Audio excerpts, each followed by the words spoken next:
सामान यहीं पे छोड़, ट्रेन में अभी टाइम है, आगे हम लोग देख लेंगे। अरे स्वाति क्या कर रही हो, बैठ जाओ ना, कोई दूसरा के बैठ जाएगा।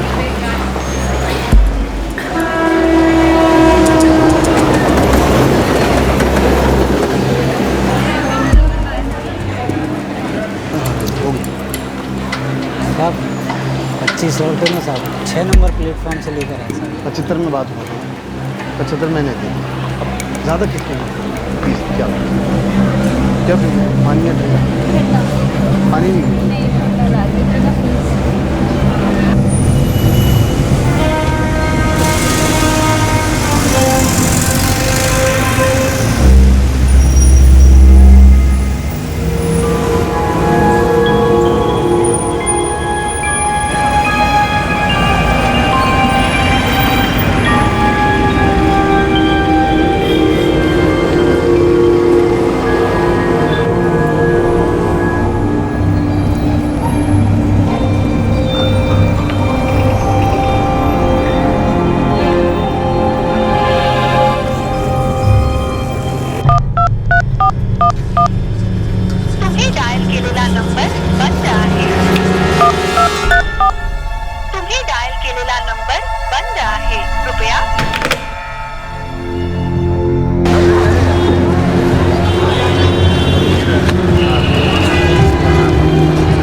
पटना का कितना होगा?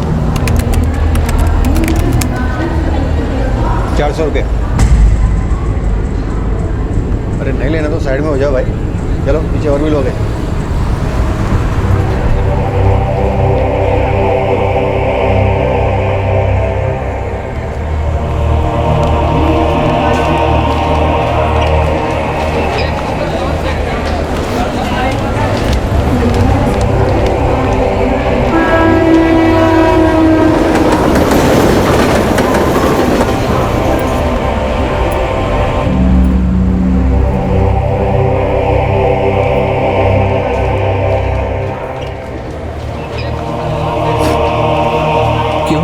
ऐसा मैंने क्यों किया ये?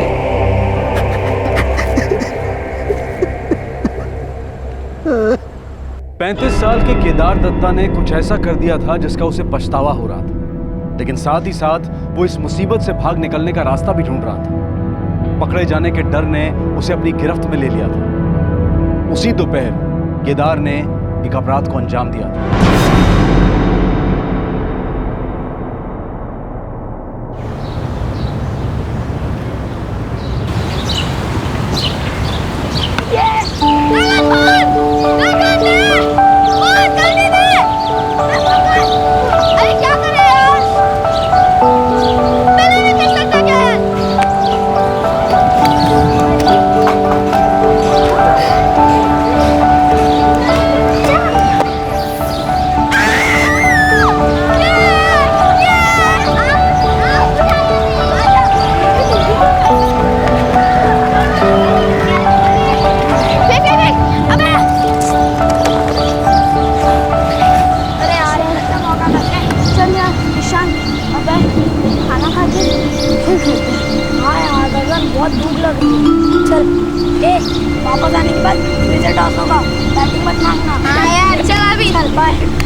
फिर से खेलते हैं।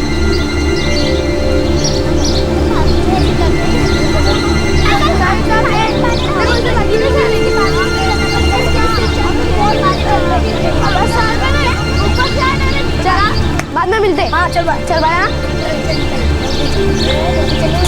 मजा भी आता है। गगन खाने के बाद हाँ पक्का। तू आएगी ना सुहानी?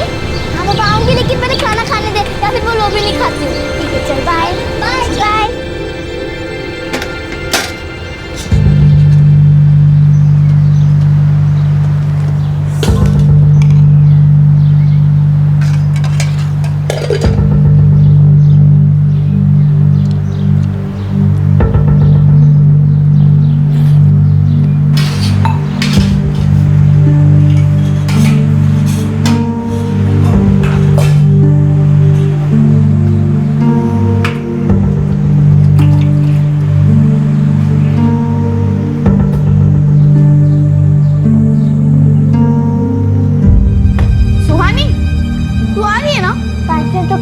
बस आखिरी बर्तन तो क्या जल्दी।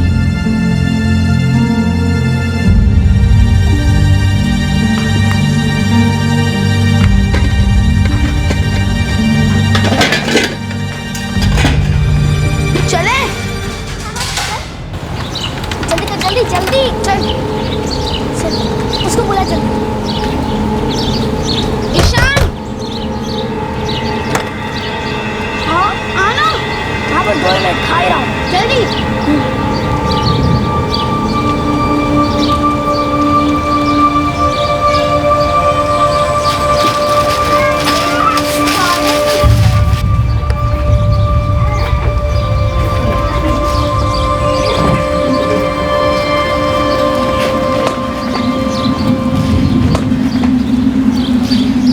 सुहानी, गोगन, ये बच्चे ना फिर से ताला लगाना भूल गए।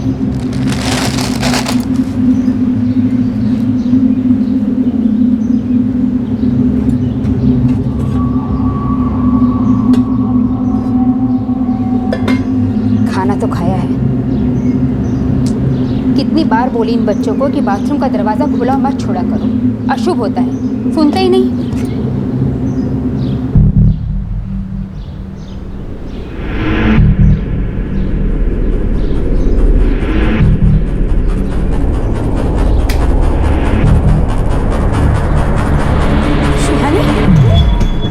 सुहानी, सुहानी,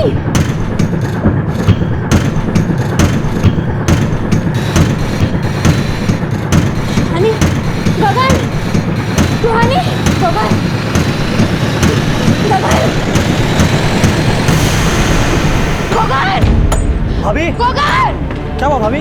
गगन, गगन, शायद माँ बुला रही। सुहानी, सुहानी, सुहानी, सुहानी, और बेटा, सुहानी। भाभी लगता है बेहोश हो गई है, अस्पताल लेके जाना पड़ेगा इसे। गगन, सुहानी बाल्टी में क्या कर रही थी? पता नहीं माँ। सुहानी, सुहानी, सुहानी,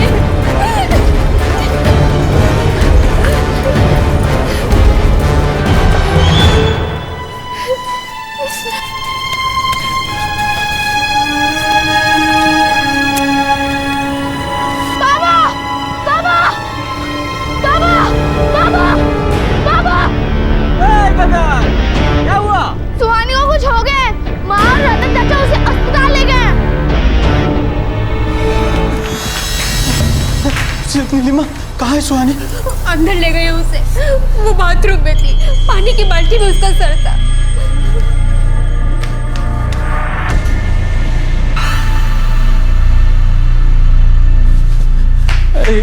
गगन बेटा, तुम लोग साथ नहीं खेल रहे थे? हम लोग एक साथ ही खेले थे, लेकिन सुहानी घर कब चली गई मुझे पता नहीं चला। डॉक्टर साहब, माफ कीजिए, आपकी बेटी सुहानी अब नहीं रही। क्या? आप ये क्या बोल रहे हैं डॉक्टर साहब? ऐसा कैसे हो सकता है? शायद पानी में सांस घुटने से उसकी मौत हो गई। नहीं नहीं डॉक्टर साहब, सुहानी वो समझदार लड़की है, वो ऐसा पागलपन क्यों करेगी? वो पानी की बाल्टी में अपना सर क्यों डुबाएगी? लगता है किसी ने जान के उसे पानी में डुबोया है। क्या मतलब डॉक्टर साहब? हाथापाई और जोर जबरदस्ती के कुछ निशान मिले उसके शरीर पर, इसीलिए हमें लगता है किसी ने उसे जान के पानी में डुबोया है। नहीं नहीं डॉक्टर साहब, आपको कोई गलती हुई है। हमारी सुहानी ऐसे नहीं मर सकती। हमें अपनी सुहानी से मिलना डॉक्टर साहब। देखिए, क्योंकि ये एक पुलिस केस है, उसकी बॉडी हमें पुलिस को सौंपनी होगी। आप उसे दूर से देख सकती हो, आगे की कार्रवाई पुलिस ही करेगी। सुहानी नहीं मर सकती डॉक्टर साहब, हमें अपनी सुहानी से मिलना है। हमें अपनी सुहानी से मिलना है। सुहानी, मुझे सुहानी से बात करनी है, उसे गले लगाना है। वो ऐसे नहीं मर सकती। सुहानी, हमारा बेटे वो, आपको उसके पास से जाने दो साहब। हमारा बेटे जाने दो। देखिए अब ये नहीं हो सकता, ये पुलिस का मामला है, पुलिस ही आकर देखेगी।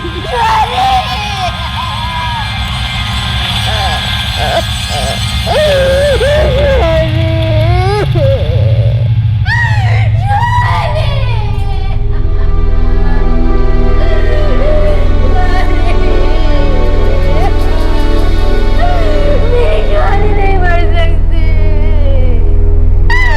हमारी सुहानी नहीं मर सकती।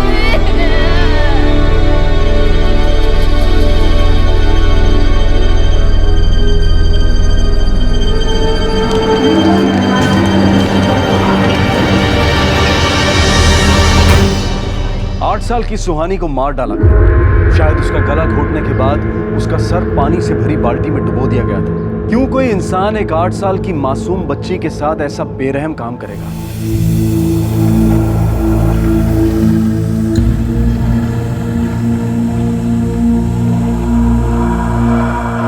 ये बच्ची के माँ बाप है? जी, ये बच्चे की माँ है नीलिमा, और ये बच्चे के बाप देवेन। ये लोग मान ही नहीं पा रहे कि इनकी बेटी सुहानी मर चुकी है। देखिए, मर्डर का केस लगता है। बच्ची को सबसे पहले किसने देखा था? नीलिमा ने देखा है शायद। नीलिमा बाई का काम करती है। जब वो काम से वापस आई तो बाथरूम में उसने अपनी बेटी को देखा। लेकिन बच्ची उस वक्त घर में अकेली क्या कर रही थी?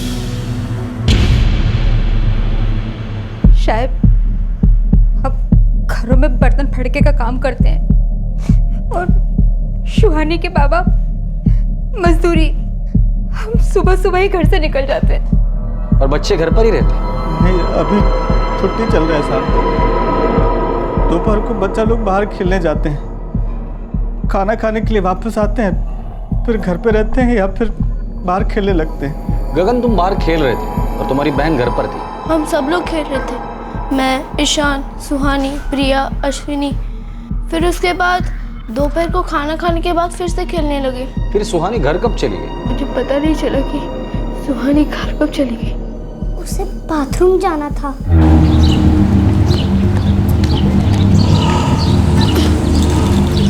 चल, मैं बाथरूम जाके आती हूँ। अच्छा ठीक है। तो चाबी गगन के पास थी। गगन, सुहानी ने चाबी कब ली तुमसे? चाबी तो मैंने केदार चाचू को दी थी। ये केदार कौन है? मेरे पति है साहब, हम इनके पड़ोसी हैं। गगन, केदार ने चाबी तुमसे कब ली? पक्का टाइम तो पता नहीं, लेकिन दोपहर के खाने के बाद हम जब खेलने आए थे तब। अरे यार,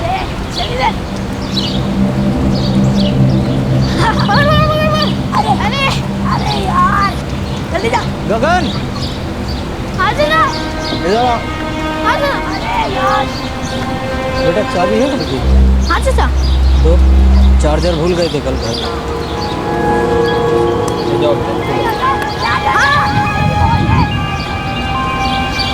ये ले। केदार कहाँ है? काम पे होंगे। नंबर दो उसका।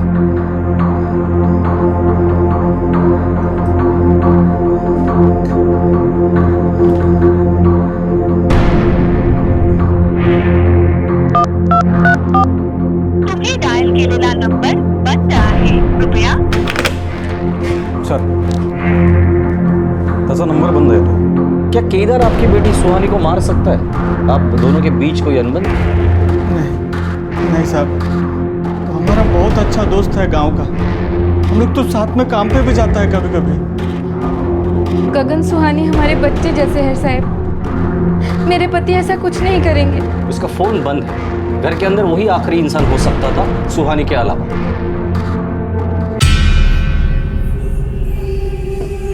लेकिन साहब, केदार दादा तो हमारे परिवार जैसे हैं। खुद का चार्जर लेने गया था वो कल चार्जर हमारे घर पे भूल गया था। हमारे पास मोबाइल नहीं है, उसी के मोबाइल से हम लोग ज़्यादातर बात करते हैं। सर हम लोग शाम को बैठते हैं साहब साथ में। ये बच्चों की हंसी को किलकारियां कहते हैं, शोर नहीं। जाओ बेटा तुम चाय देखो, तब तक है ना मैं ये अखबार एक करता हूँ। हवाई जहाज और ये बूढ़ा के लेके जाना पड़ेगा।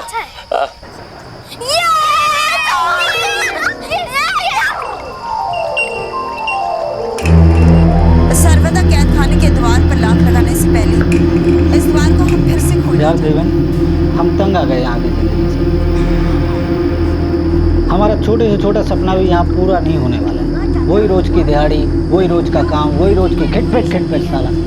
हम लोगों के लिए बड़े बड़े घर बनाते हैं, लेकिन हमारा एक छोटा सा घर नहीं बन पा रहा है और ना कोई कमाई बढ़ने वाली है। जैसी जिंदगी है उसमें खुश रहना तो सीखना पड़ेगा ना। तू कमाता है, हरू कमाती है, पैसे बचा थोड़ा। हम और नीलिमा तो यही करते हैं, गगन और सुहानी के अच्छे भविष्य के लिए।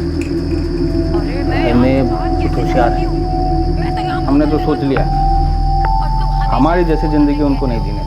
हाँ केदार दादा, आप भी थोड़ा पैसा बचाइए। चारू बहुत चिंता करती है, हमेशा परेशान रहती है। और दादा पहले पीना कम कीजिए। हाँ यार केदार, देख कभी कभार बैठ के पीना ठीक बात है, पर रोज रोज ऐसे पीना ना ठीक है। क्या करें यार, ईशान के लिए हमारे मन में भी बहुत सपना है,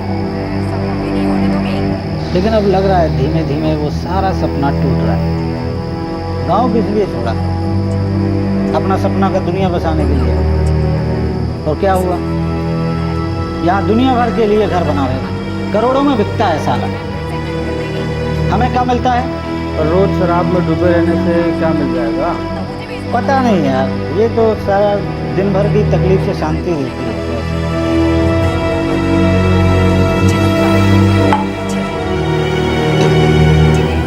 चलते हैं यार।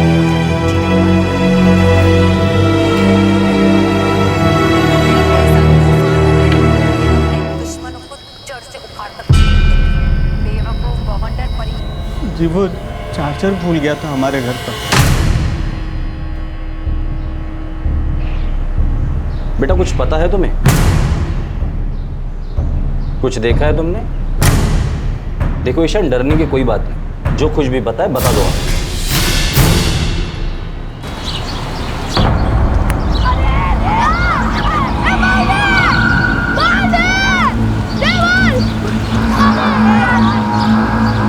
यार बहुत प्यास लग रही है, मैं पानी पी के आता हूँ। जल्दी आना। हाँ यार, यूं क्या यूं आया। राजकुमार समझता है।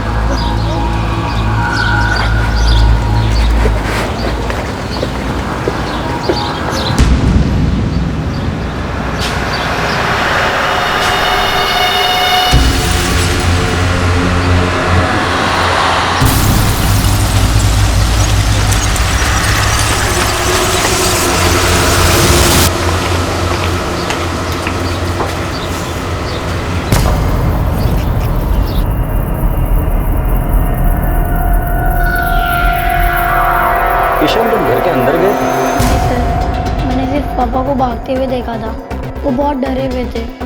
नहीं साहब, मेरे पति ऐसा नहीं कर सकते। सुहानी तो हमारी बेटी जैसी थी।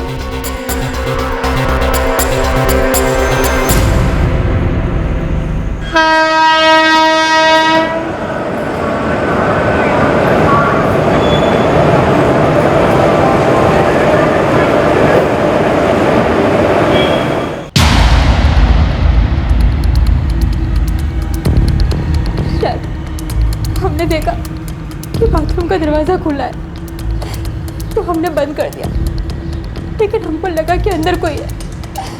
जब हमने जाकर देखा तो अंदर सुहानी थी, घुटने जमीन पर थे, सर पाटी के अंदर।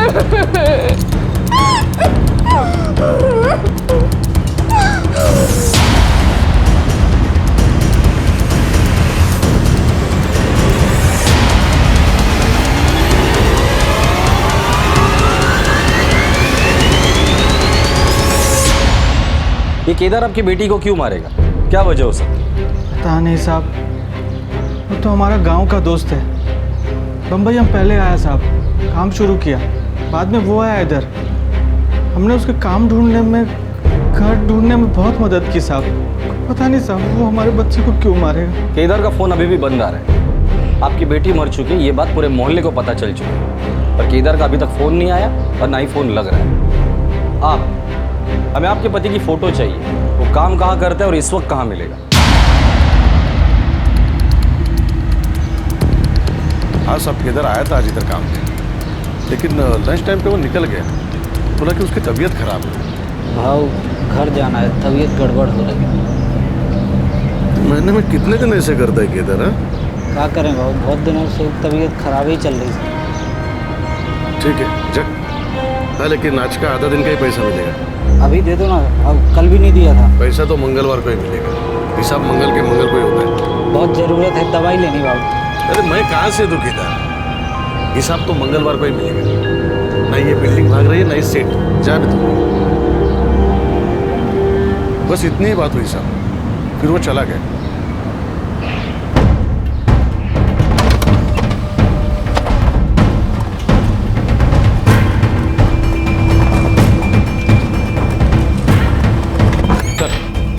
केदार का फोटो सारे पुलिस थानों और रेलवे स्टेशनों में भेज दिया है। गुड। लेकिन रायकर एक बात समझ में नहीं आ रही, उसने उस मासूम बच्ची को मार क्यों डाला? कोई दुश्मनी भी नहीं थी।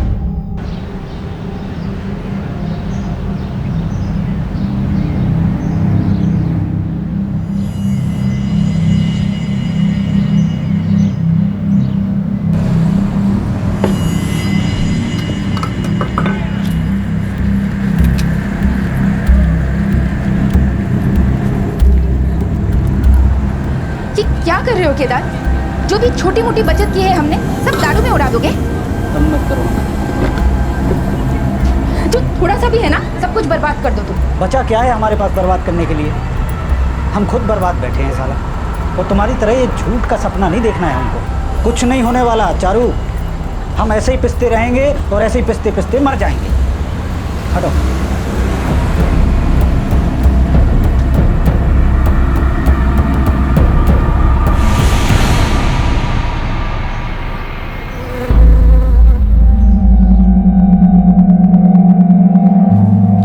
दादा, हमारी बच्ची के साथ ऐसा कैसे कर सकते हैं? पता नहीं नीलिमा, मेरे तो समझ में नहीं आ रहा है कि उसने ये किया भी है या नहीं। वो हर दोपहर को हमारे ही घर में खाना खाते थे जब चारू काम पर जाती थी, और तुमने ही उन्हें यहाँ पर काम दिलवाया। फिर ऐसा क्यों किया उन्होंने हमारे साथ? हमारे तो पल्ले ही नहीं पड़ रहा है कि वो ऐसा क्यों करेगा। उसे क्या मिल जाएगा ये सब करके?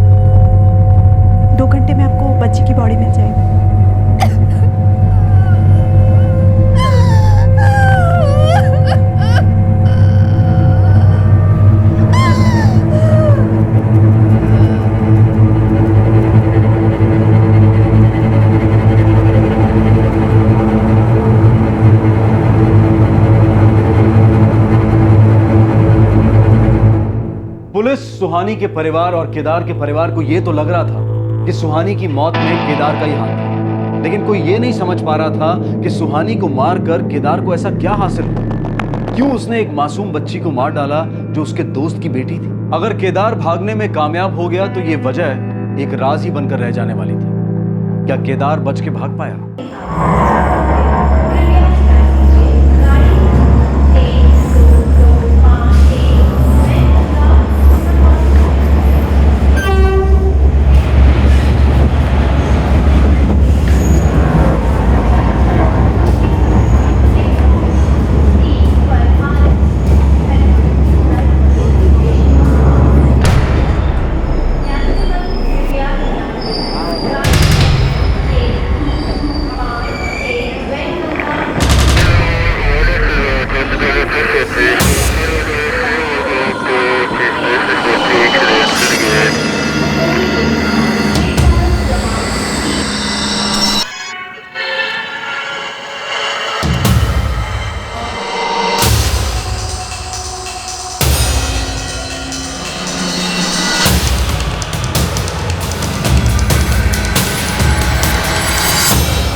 दार दत्ता।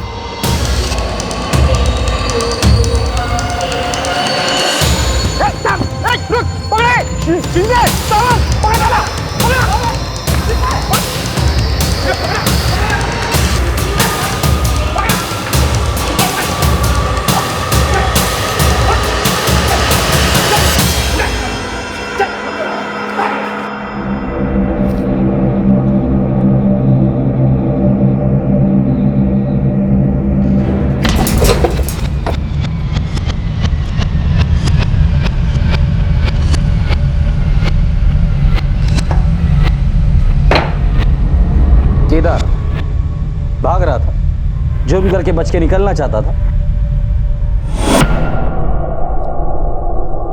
हमको बुरा लग रहा था साहब,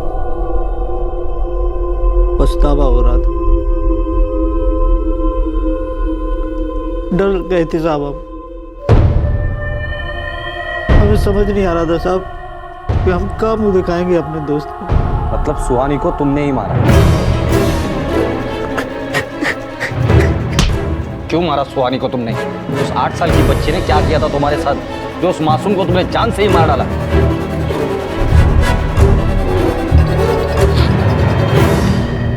और फिर सामने आया चौंका देने वाला खुलासा कि क्यों उसने 8 साल की एक मासूम बच्ची की जान ली थी। पकड़े जाने के डर ने केदार को सुहानी को मार डालने पर मजबूर किया था। पर आखिर किस बात के लिए पकड़े जाने का डर था उसे? 1 टका नहीं था साहब हमारी जेब में। ठेकेदार ने भी मना कर दिया, बोला मंगल के मंगल है साहब।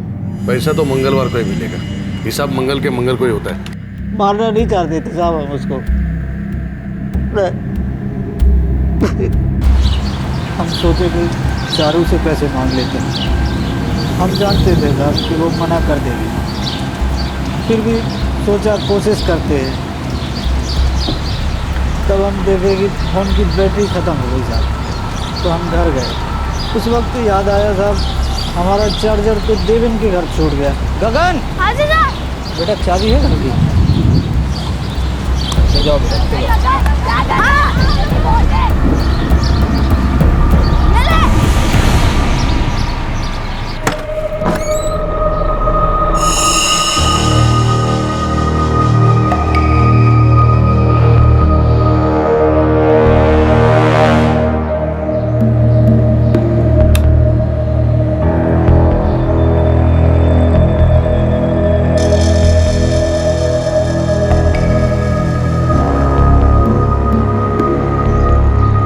सोचे फ़ोन थोड़ा चार्ज हो जाए, फिर बाहर जाके कुली का काम करेंगे साहब, पैसे बनाएंगे, आज की दारू का जुगाड़ हो जाएगा।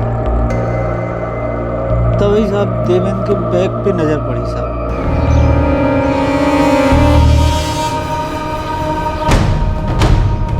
हम नीलिमा को कई बार उसमें पैसा रखते देखे थे। वाह वाह, सुना आप लोगों ने? टप्पू सेठ भर का।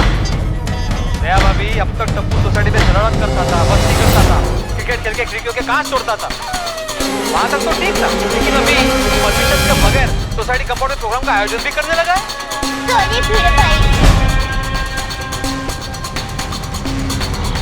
अगर हम देवेन से पैसा मांगते ना साहब, वो समझ जाता कि हम दारू के चक्कर में। वो पैसा तो नहीं देता, वो भाषण जरूर सुना देता। तो हम सोचे कुछ पैसा चुरा लेते हैं, 25-30 रुपये। हमारी तो दारू का जुगाड़ हो जाएगा और देवेन को पता भी नहीं चलेगा।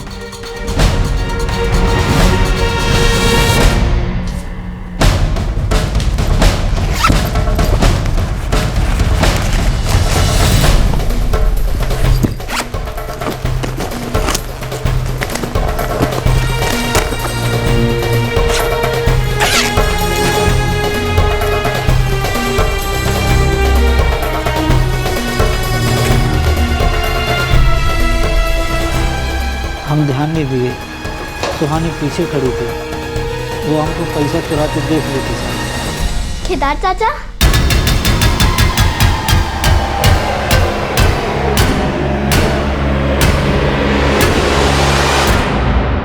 आपने माँ और पापा के बैग से पैसे चुराए? मैं पापा को बोलूंगी। देवेन हमारा बहुत पुराना दोस्त है साहब। वही हमें गांव से बम्बई लाया, काम दिलाया, लेकिन हमने क्या किया साहब, उसी का पैसा चुराया, उसी की बेटी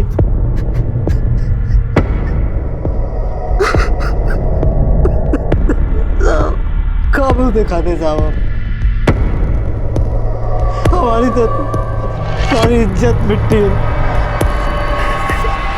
आपने पैसे चुराए, मैं पापा को बताऊंगी। अरे वो तो नहीं, तुम माँ बाबा को कुछ मत बताना। ठीक है। लेकिन आपने चोरी क्यों की केदार चाचा? हम डर गए थे साहब, सोचे सुहानी अगर सबको बता दे तो हम तो कहीं के नहीं रहेंगे साहब। फिर भी हम देवेन के पैर पकड़ लेते, हम उससे माफी मांग लेते साहब, लेकिन हमारी तो बुद्धि भ्रष्ट हो गई।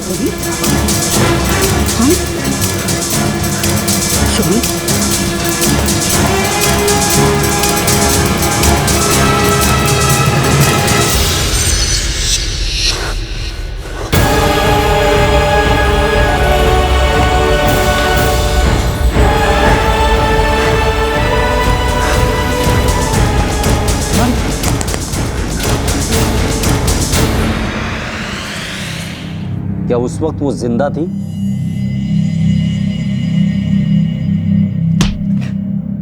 केदार, क्या सुहानी उस वक्त जिंदा थी? हाँ साहब, जिंदा थे। हम डर गए थे साहब,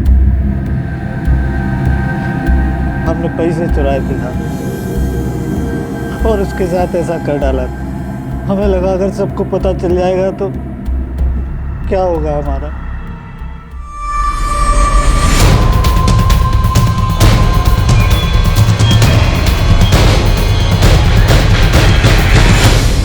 हम उसे बाथरूम में ले गए साहब।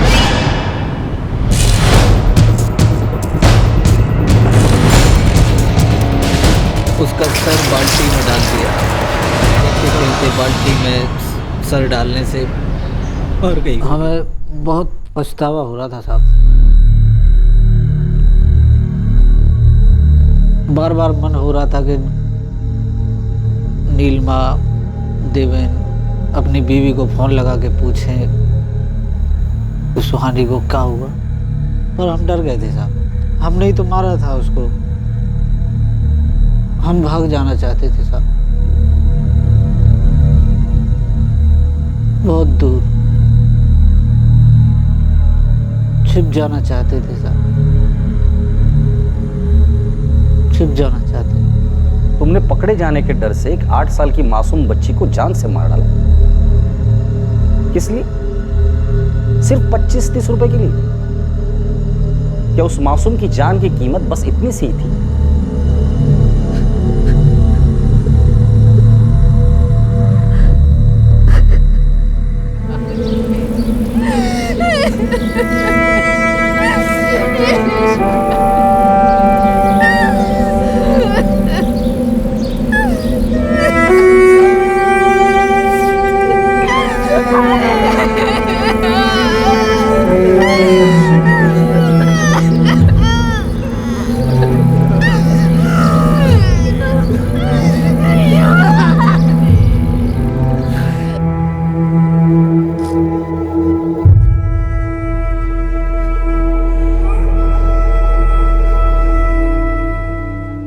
केदार को शहर का जीवन रास नहीं आ रहा था। वो इस बदहाली से तंग आ चुका था। इसे भुलाने के लिए उसने अपने आप को शराब के नशे में डुबो दिया।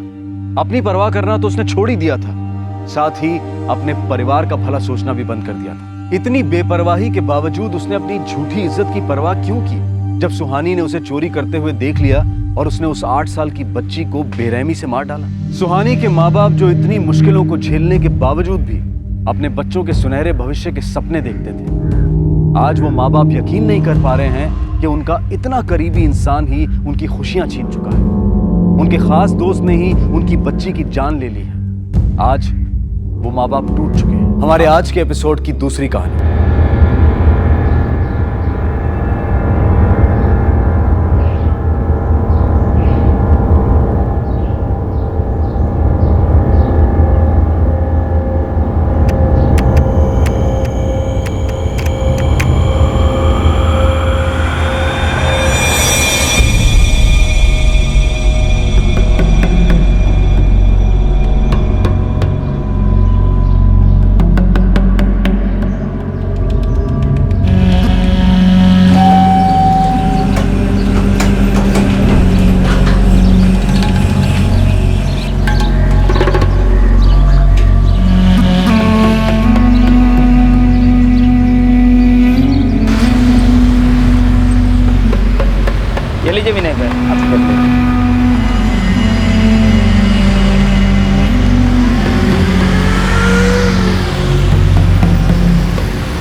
22, 23। पापा कार आज गैरेज से आएगी ना तो हम ड्राइव पे चलेंगे पापा। बेटा कार को आने में थोड़ा और वक्त लगेगा, बाद में जाते हैं। ओके पापा।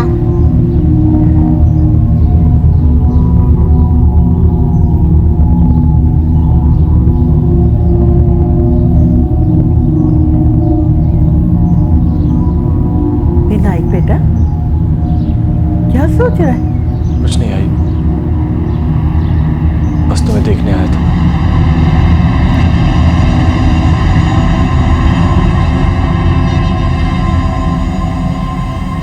आज फाइनली मैंने फैसला कर लिया, खुद को और अपने परिवार को खत्म करने का, और इसका जिम्मेदार सिर्फ मैं हूं। अब दुआ करो कि आप लोगों को ऐसे हालात का सामना ना करना पड़े।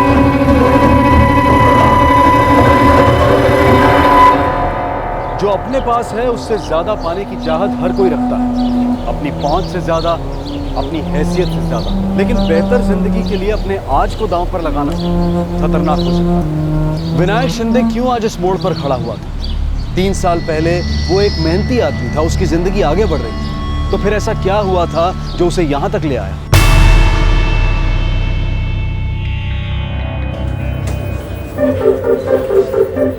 Yes sir, right sir. नहीं, I'll handle। या sure sir. Alright, thank you. Mohit Darshan, lunch के पहले मुझे पूरी टीम से मिलना है। नए क्लाइंट्स आ रहे हैं, let's get things moving. Yes boss, हो जाएगा।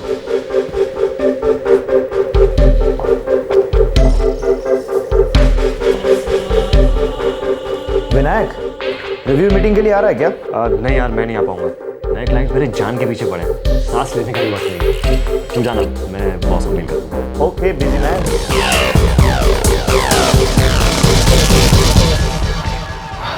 ज़्यादा छोटे मत करना।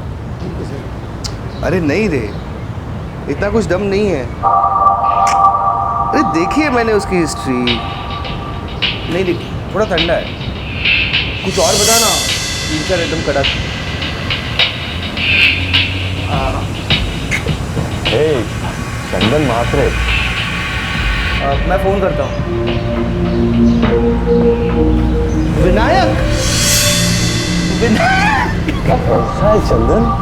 मैं एकदम मस्त। तू कैसा है? कहाँ है? किधर है? एकदम ठीक हूँ यार। पता है 10 साल के बाद मिल रहे हैं। क्या बोल रहे हैं? 10 साल हो गए? हाँ 10 साल। और बताओ क्या चल रहा है आजकल? बस यार यही छोटा मोटा धंधा कर रहा हूँ। तू बता? बस यार कॉल सेंटर में टीम लीडर हूँ।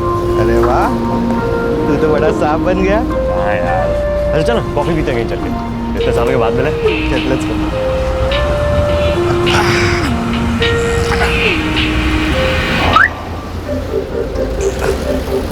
क्या हुआ? चल। ये तेरी कार है? हाँ। क्या पका रहा है? बोल ना। विश्वास नहीं तो पेपर्स दिखाओ।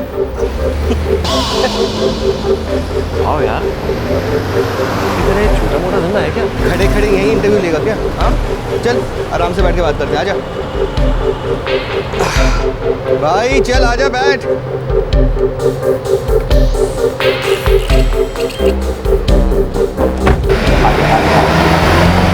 यार तू कोई लफड़े का धंधा तो नहीं करता ना?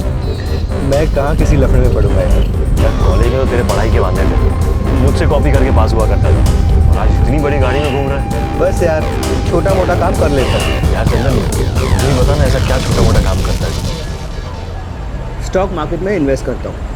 छोटी सी रकम से शुरुआत की थी। अपना ब्रोकर बहुत अच्छा आदमी है, एकदम बढ़िया टिप्स देता है। पिछले साल मार्केट डाउन थी, फिर भी मुझे बहुत प्रॉफिट। स्टॉक मार्केट से इतना कमा लिया? हाँ यार, सुबह 9:30 बजे स्टॉक मार्केट की बेल बजती है। 9:30 से धंधा शुरू हो जाता है और 3:30 बजे धंधा बंद। पैसे इन्वेस्ट करो दिन भर, प्रॉफिट कमाओ और घर लेके जाओ। अगले दिन उसी प्रॉफिट से और पैसे कमाओ। यार मैं तो बहुत नोट छाप ली।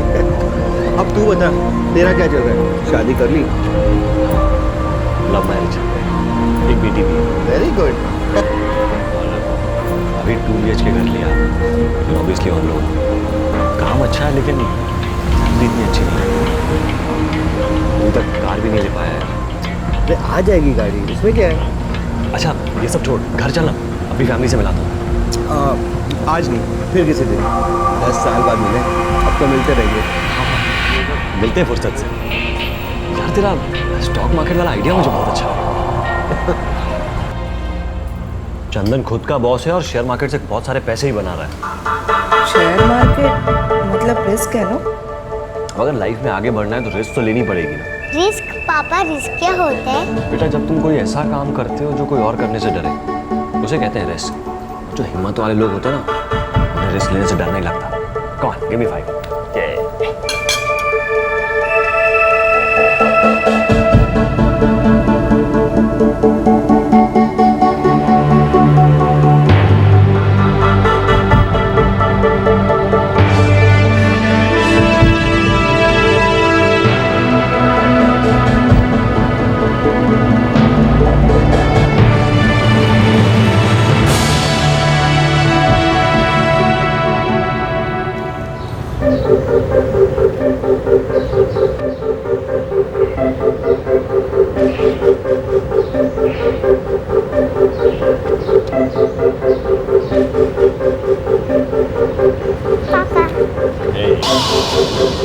अच्छे से पढ़ाई करना, शिकायत नहीं आनी चाहिए।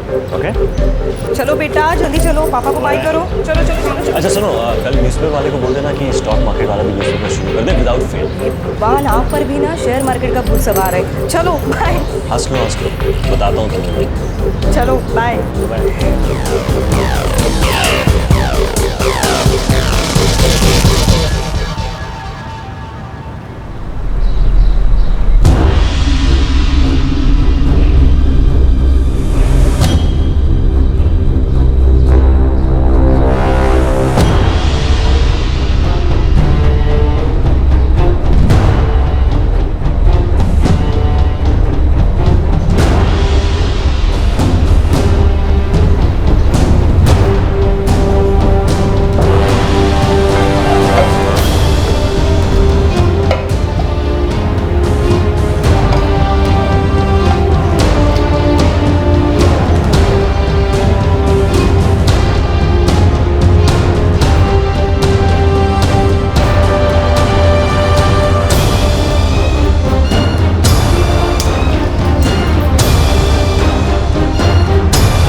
वो ब्रोकर मेरे लिए भी डील करेगा क्या? अरे करेगा ना, क्यों नहीं करेगा?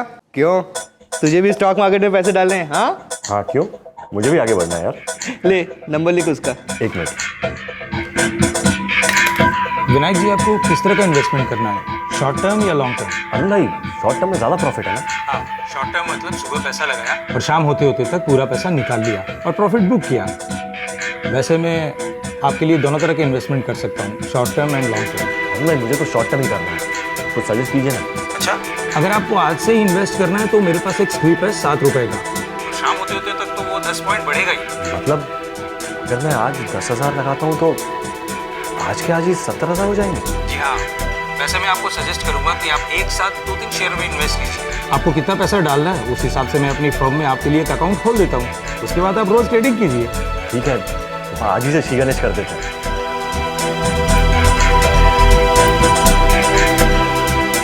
क्या आप सीरियसली शेयर्स में पैसा डालेंगे? ऑफ कोर्स, देखना बहुत जल्दी हमारी लॉटरी लगने वाली है।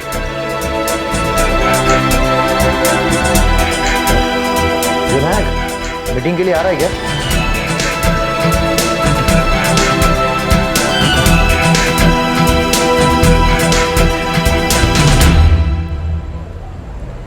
सुचिता आज टोटल 11,250 का प्रॉफिट हुआ है, वो भी मैं सेफली खेल रहा था इसीलिए। विनायक जरा संभाल के। थोड़ी सी रिस्क लेता ना तो 1 लाख भी बना सकता। सुचिता ये खेल है, संभाल के नहीं, यहाँ दिमाग से खेला जाता है। ये कौन सा खेल है विनायक? बात तुम नहीं समझोगे, बस इतना समझ लो कि तुम्हारा बेटा लाइफ बना रहा है।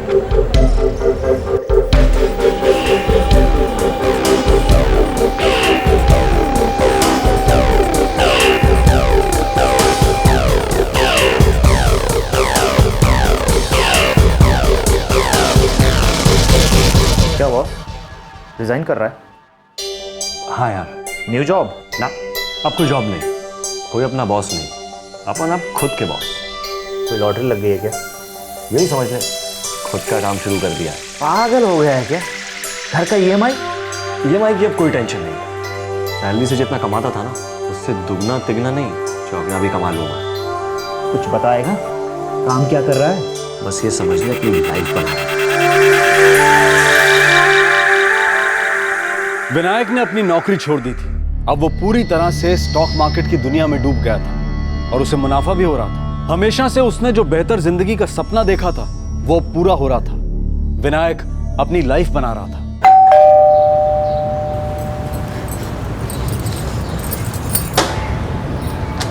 मैडम ये टीवी। विनायक, हाँ वो 40 इंच HD टीवी तुमने ऑर्डर की है? हाँ, आ गई क्या? हाँ वो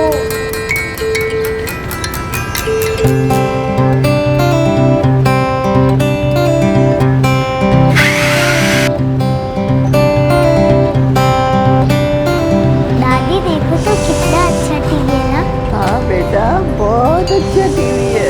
पापा आई लव यू, मेरा टीवी बहुत अच्छा है।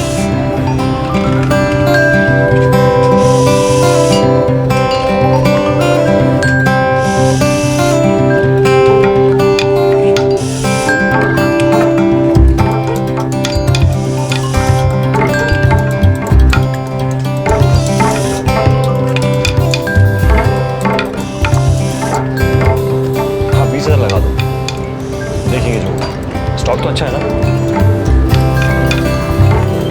हेलो, हाँ विनायक, मैं पहुंच गई कंपाउंड में। तुम वहीं रुको, मैं अभी आया। क्या सरप्राइज है मम्मा?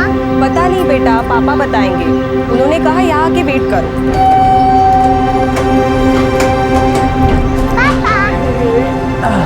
पापा क्या सरप्राइज है बताइए ना। सरप्राइज? चलो बताता हूँ।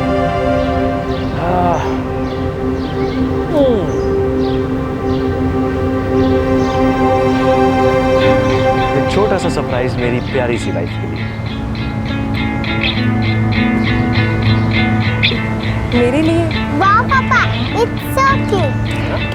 अब मम्मा को ऑटो में जाने की कोई जरूरत नहीं, मम्मा ऑफिस इसमें जाएगी। और कभी मम्मी मेरे को स्कूल भी लेके जाएगी। चलो ना मम्मी एक चक्कर लगाते हैं। बाय पापा, ये मम्मा और पास चला, बहुत मजा आ रही है। सोची तो वैसे 45,000 की है। बाप रे, 45,000? अभी ज़्यादा नहीं है माँ। थैंक यू विनायक, ये सच में बहुत बड़ा सरप्राइज है। ये तो अभी शुरुआत है, आगे एक बड़ी कार भी लेनी है। वाह पापा, यू आर सो ग्रेट। क्यों माँ, चलेगी ना ड्राइव पे मेरे साथ? मैं कहाँ गाड़ी में जाऊंगी, नीचे उतरने को तो होता नहीं मुझसे।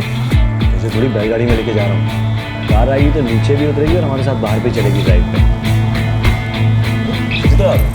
इस बार सावन में क्यों ना एक अच्छा सा वैकेशन प्लान किया जाए? हाँ पापा, हम सब जाएंगे। सच में बहुत दिन हो गए हम सब एक साथ नहीं गए छुट्टी में। लेकिन पहले कार। आई, प्रिया, विनायक जल्दी से आ जाओ, खाना रेडी है टेबल पे। हाँ माई। आ जाओ। चलो दादी खाना खाना। चल चलो बेटा। हाँ सब्जी।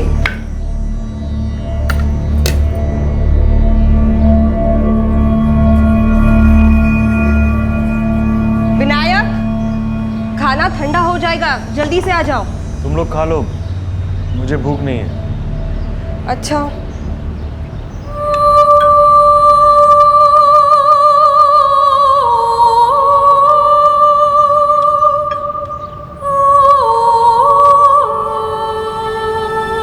मम्मी, अपनी कार कब वापस आएगी? प्रिया, पापा ने कहा ना गैरेज में है, टाइम लगेगा बेटा। हाँ?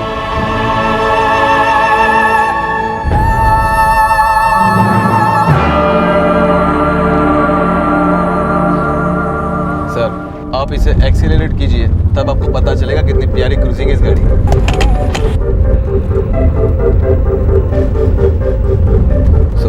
आपको कैसा लगा सर? अच्छी कार है। बाप रे, 27 लाख यार, बहुत महंगा हो जाएगा। अरे कार का टॉप मॉडल है, सारे फीचर्स है उसमें। लेना है तो सस्ती ही ले भाई, लेंगे तो बेस्ट लेंगे। तो फिर आप इसके लिए कितना लोन लोगे? 20 लाख का लोन और 7 लाख रुपए अपनी जेब से। विनायक, ज्यादा नहीं होगा? बिल्कुल फिक्र मत करो, ईएमआई तो देखते देखते निकल जाएंगे।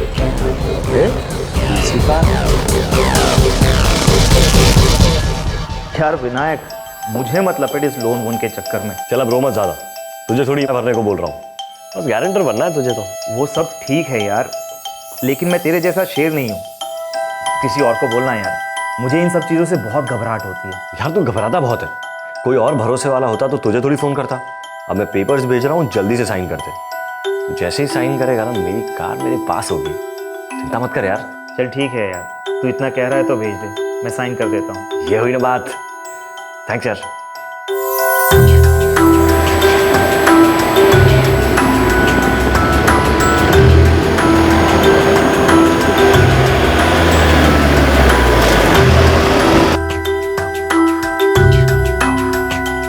वेल डन मिस्टर विनायक, गाड़ी तो अभी शुरुआत है, ये तो बहुत आगे जाना है।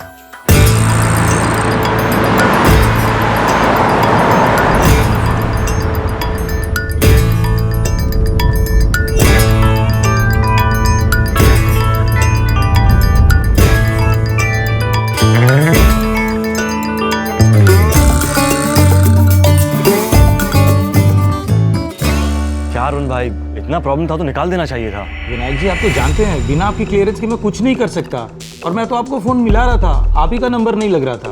अरुण भाई, मैंने आपको बताया था कि मैं हॉलीडेज पे जा रहा हूँ अपनी फैमिली के साथ, फ्लाइट में था इसलिए फोन नहीं लगा होगा। अब मार्केट इतना नीचे जा रहा था तो आपको निकाल देना चाहिए था। विनायक जी, अगर आपने मुझे पहले कहा होता तो मैं ये भी कर देता, और वैसे भी अभी हफ्ते भर से मार्केट मंदा चल रहा है। मतलब 75,000 का लॉस? हाँ, करीब 73,000 तक डूबा है। आप एक काम करो, पापा आप कब आ रहे हो? हम सब आपकी वेट कर रहे हैं। अरुण भाई एक मिनट, बेटा आप मम्मा के साथ आगे चलो, मैं माल रोड पे मिलता हूँ आपको। ओके? हाँ अरुण भाई, कल 50 लगा दो दूसरे वाले पे, कल तो बढ़ेगा ना? उसमें 25, इसमें 17 और तीसरे में 12, 54,000 का नुकसान हो गया अरुण भाई। विनायक जी, मैंने आपको बताया ना, मार्केट अभी बहुत ठंडा चल रहा है, सिर्फ आपका ही नहीं बाकी कई लोगों का भी नुकसान हुआ है। मार्केट की हालत तो अभी ऐसी है कि 80 पॉइंट चढ़ता है तो 150 पॉइंट गिरता है। पर ऐसा क्या हो रहा है जिससे मार्केट की इतनी बुरी हालत है? विनायक जी, जब सरकार हिली पड़ी है तो मार्केट कैसे स्टेबल होगा?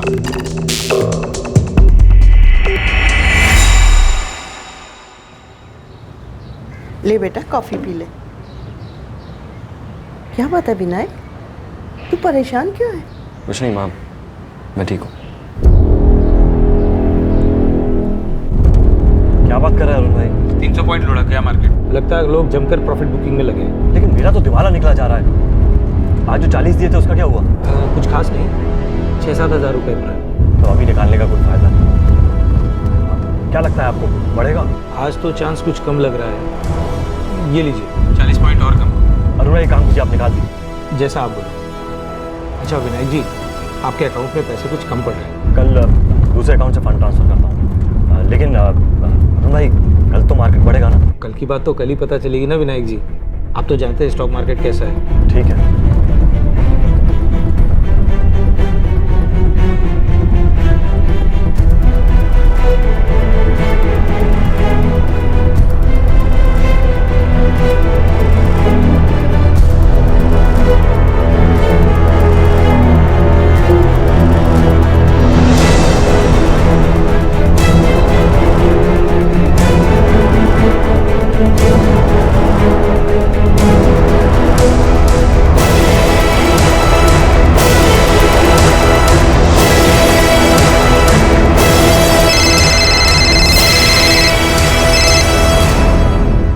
मिस्टर विनायक, मैं कॉमन ट्रस्ट बैंक से बोल रहा हूँ। आपके लोन का ईएमआई बाउंस हो चुका है सर। I'm really sorry, शायद अकाउंट में फंड कम होंगे। सर प्लीज़ अपने ईएमआई अकाउंट को हमेशा एडिकेट फंड्स के साथ मेंटेन रखें। ईएमआई बाउंस होना सीरियस मैटर। ओके, मैं अभी दूसरे अकाउंट से पैसे ट्रांसफर कराता हूँ।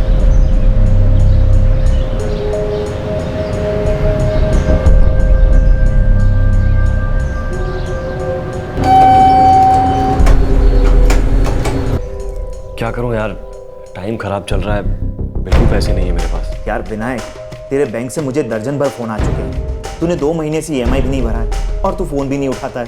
यार थोड़ा भरोसा रख, मार्केट अभी डाउन है, एक बार पिकअप करेगा ना तो सारी प्रॉब्लम दूर हो जाएंगी। मुझे मत हंसा, मैंने तुझे पहले ही बोला था मुझे गारंटर मत बना। यार तू तो ऐसे बोल रहा है जैसे EMI तुझे भरनी है। यार लोन मुझे चुकाना है, तू इतना गर्म क्यों हो रहा है? बैंक से फोन मुझे आ रहे हैं, गारंटर तो मैं हूं ना। तूने नहीं भरे तो वो लोग मेरे पीछे पड़ जाएंगे। देख भाई, जल्दी से EMI भर, वरना दोस्ती कहीं तेल लेने मैं सीधे तेरी कंप्लेन कर दूंगा। विनायक ने अपनी जिंदगी में एक बड़ा चढ़ाव देखा था, लेकिन अब उसकी जिंदगी ढलान पर थी। वो स्टॉक मार्केट में बहुत सारा पैसा खो चुका था, भारी कर्ज थे उस पर। यार मेरा भी बड़ा घाटा हुआ है विनायक, क्या करें, मार्केट का यही लोचा है। मेरा तो दिवाला निकल गया यार, सड़क पे आ गया हूँ। देखते ही देखते 10-15 लाख का नुकसान हो गया। तू है ना, अब पैसे मत लगा, बल्कि जब तक इलेक्शन नहीं होते ना तू पैसे लगा ही मत, उसके बाद देख मार्केट कैसे उछलेगा। लेकिन तब तक क्या करूं यार, मेरे पास तो बिल्कुल पैसे नहीं है। थोड़ा सोच के पैसा लगाना था ना। खैर अब थोड़ा हाथ खींच के रखो। ओके आई नो चंदन, डूबे हुए पैसों का मैं कुछ नहीं कर सकता यार। चंदन कुछ पैसों की जरूरत थी यार, 3-4 लाख की EMI पेंडिंग है, बैंक वालों के बार बार फोन आ रहे हैं। मेरे पास पैसे होते तो मैं दे देता, लेकिन मेरे भी सारे पैसे फंसे हुए हैं। तेरी बहुत पहचान है यार, कोई ऐसा है जो मुझे पैसे दे दे? पहले EMI भर देता हूँ यार, बाद में देखेंगे कि पैसे कैसे लाने हैं। बैंक तो पैसे देने से रहा, मैं कुछ प्राइवेट मनी लेंडर्स को जानता हूँ जो पैसे देते हैं, बात करके देखता हूँ। यार ट्राई करना, बहुत मदद होगी यार। चंदन बहुत परेशान हूँ मैं। तू फिक्र मत कर, देखता हूँ।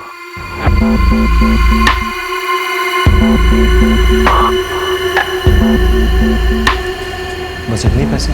हाँ विनायक, पिछले महीने की सैलरी में से सिर्फ इतना ही बच पाया, अब अगले महीने का वेट करना पड़ेगा।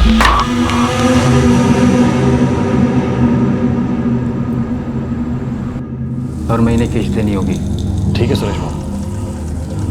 एक बात याद रखना विनायक, मैं कोई बैंक नहीं हूँ, ये लेन देन का धंधा है मेरा, महीने की किस्तों से ही कमाई होती है मेरी, इसलिए किस्तें टाइम पे दे देना।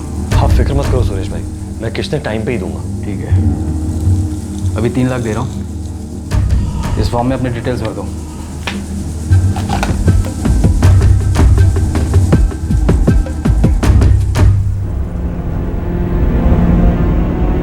कुछ बात बनी? हाँ, कार की 4 महीने की EMI भर दूंगा। टीवी और फ्रिज की EMI भरने के बाद भी 60,000 रुपये बचते हैं। सुरेश दामले को हर महीने 25,000 देने।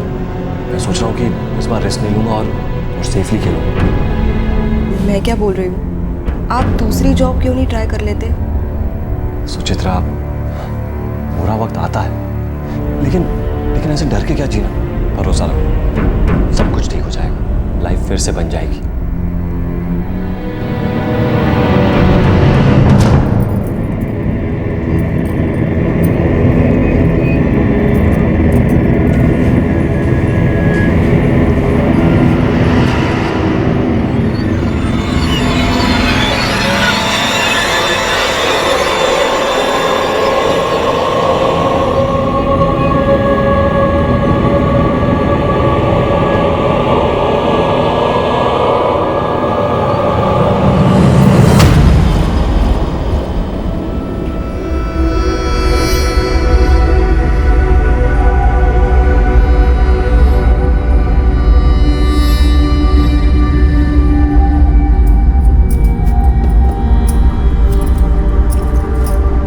बताओगे चल क्या रहा है?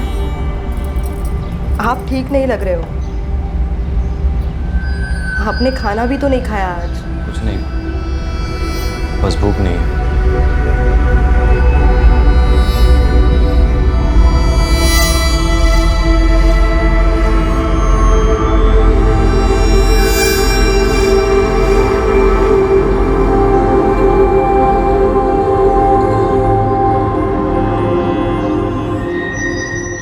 बस अब बहुत हो गया यार, मैं और नहीं झेल सकता। यार समझने की कोशिश कर, बहुत मुश्किल में हूँ यार। तो मैं क्या करूँ यार, मैंने थोड़ी बोला था इतना लोन उठाने को।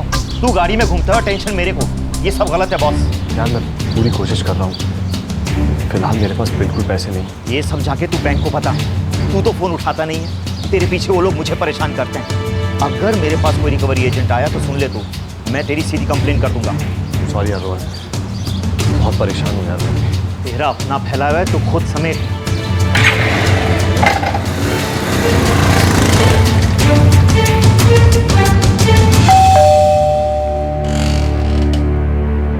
क्या शिंदे, भूल गया क्या? 4 महीने से न तू आया न तेरी किश्त। भाई थोड़ा लेट हो गया, ऐसा नहीं था। मैंने पहले ही बात साफ कर दी, मैं बैंक नहीं हूँ और अपना काम धंधा छोड़ के तेरे चक्कर नहीं लगा सकता। शराफत से बोल रहा हूँ, 1 हफ्ते का टाइम देता हूँ, पैसा नहीं आया तो शराफत छोड़ दे। क्या हुआ बेटा? ये कौन चिल्ला रहा है? कोई नहीं माँ, वो मेरे दोस्त थे। मिस्टर विनायक, आपका ट्रैक रिकॉर्ड तो अच्छा है, लेकिन ये 3 साल आप क्या कर रहे थे? सर वो मैंने काम से ब्रेक लिया था। ब्रेक हायर स्टडीज़ के लिए या कुछ और? सर कुछ और ट्राई कर रहा था। जैसे कि? सर अपना काम करने की कोशिश कर रहा था। कैसा काम? सर छोटा सा बिजनेस था मेरा। मिस्टर विनायक, साफ साफ बताइए, आप क्या पिछले जॉब के क्लाइंट्स लेकर खुद का काम शुरू कर रहे थे? नहीं सर, ऐसी कोई बात नहीं है। तो फिर आप बताइए ना कि क्या कर रहे थे इस ब्रेक में? अब तक 6 इंटरव्यू दे चुका हूँ। जहाँ जाता हूँ मुझसे लोग यही पूछते हैं कि मैंने 3 साल किया क्या जवाब दूंगा। और वैसे भी वो जो ऑफर कर रहे हैं वो पिछली जॉब से बहुत कम है, और मेरे इस 3 साल के ब्रेक से मेरे एक्सपीरियंस में फ़र्क पड़ा है।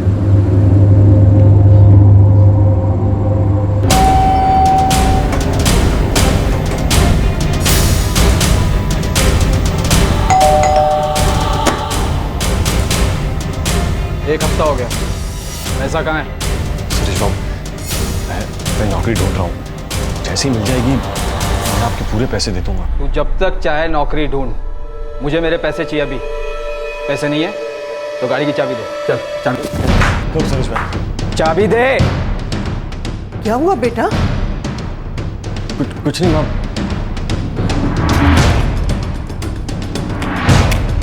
मेरे 2.25 लाख रुपए दे दे और गाड़ी ले जा। वैसे भी मुझे गाड़ी का शौक नहीं है, लेकिन अगर सोमवार तक पैसे नहीं आए तो मैं आऊँगा वापस। मेरी माँ है, बीवी है, बच्ची है, याद रख। ऐसा कुछ कर सकता हूँ उनके साथ कि मुझे बिल्कुल अच्छा नहीं लगेगा, समझो? इसलिए पैसे जल्दी लौटा देना। क्या हुआ बेटा? तू कुछ बताता भी तो नहीं है, ये क्या हो रहा है? बोल बेटा।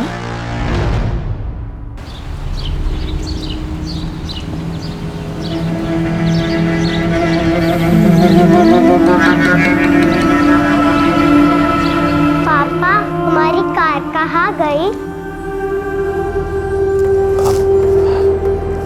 क्या हुआ? हमारी कार कहाँ गई? वो बेटा मैंने गराज में भेजी है, कार में कुछ प्रॉब्लम हो गई। ओके पापा। दादी भूख लगी है, खाना दो ना।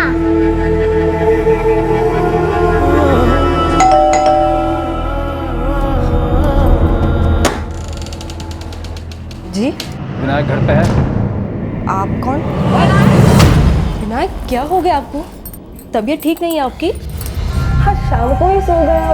विनायक से ठीक है ना?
किया, बहुत घबराया हुआ था। मैं इसे पिक करने गया तो बोला पुलिस स्टेशन जाना है। उसे पूछ रहा हूँ क्या हुआ, मैं कुछ बोल ही नहीं रहा। ठीक तो हो ना तुम? मैंने अपने घर वालों को मारने के बाद खुद को मारना चाहा, पर हिम्मत ही नहीं कर पाया खुद की जान लेने। पागल हो गया क्या ये? क्या बोले जा रहा है ये? मैंने अपनी बेटी,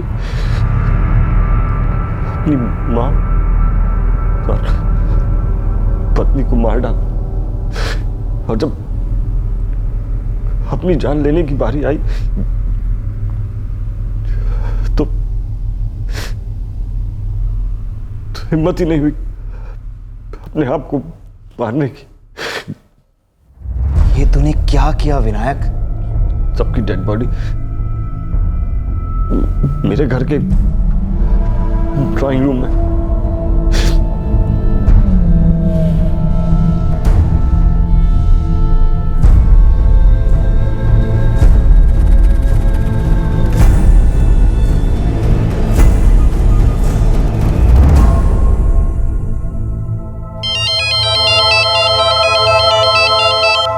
ये सर अभी तो मंदी चल रही है मार्केट में, आपको तो पता है ना मार्केट का। आज नीचे है तो कल ऊपर उठेगा। हाँ सर, मैंने गाड़ी उठाई थी उसकी और धमकाया भी था उसको, लेकिन सर ये मेरा काम है। उसने लोन लिया था और चुका नहीं रहा था। मैं भी क्या करता, कब तक प्यार से बात करता मैं उससे। और तुम्हारी इस धमकी से घबराकर उसने अपने सारे घर वालों को मार डाला। जब लोन लेते तब घर वाले याद नहीं आते। मैं भी क्या करता, पैसे तो वसूल लेते उससे। मेरे भी तो अपने घर वाले हैं ना सर।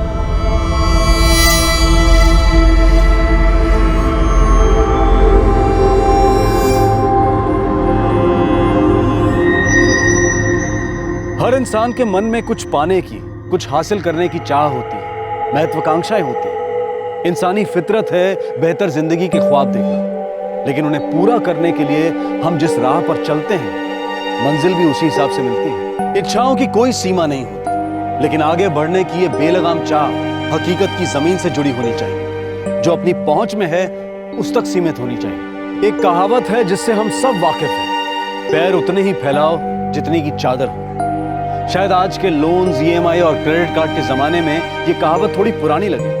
ये सब आपसे यही कहेंगे कि हम आपके साथ हैं, लेकिन तब तक साथ हैं जब तक आप उनके पैसे लौटा सकते। कोई भी मार्केट जो समाज के बदलते रंगों के साथ चढ़ती उतरती है वो हमेशा चेतावनी देती है, हमेशा जोखिम से भरी होती है। ये जानना समझना बहुत जरूरी है कि हम कितना रिस्क ले सकते हैं, कितना खो सकते हैं। कर्जा ना चुका पाने की वजह से विनायक ने अपने पूरे परिवार को खत्म कर दिया।